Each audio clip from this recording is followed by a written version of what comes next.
Hey everyone, Eli here from Deep Discounts Club. Today I'm bringing you a look at this treadmill. I'm just going to be unboxing it for this video.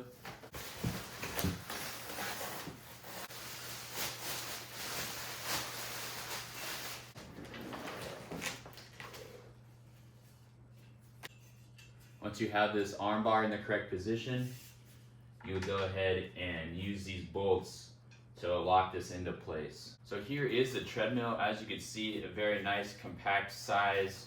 It's got wheels underneath. Here is the remote control. It has this nice slot right here. You can slide it in there. It's got rubberized backing on this holder. You can also put your phone here. And then here you've got this clip. You just clip that onto your belt, and if you were to fall, it would yank like that, and it would automatically stop the treadmill.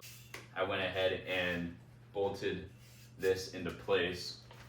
So it's perfectly into place now, and it allows you to hold on while you're using the treadmill if you need to. This thing moves super smoothly, no noise right there.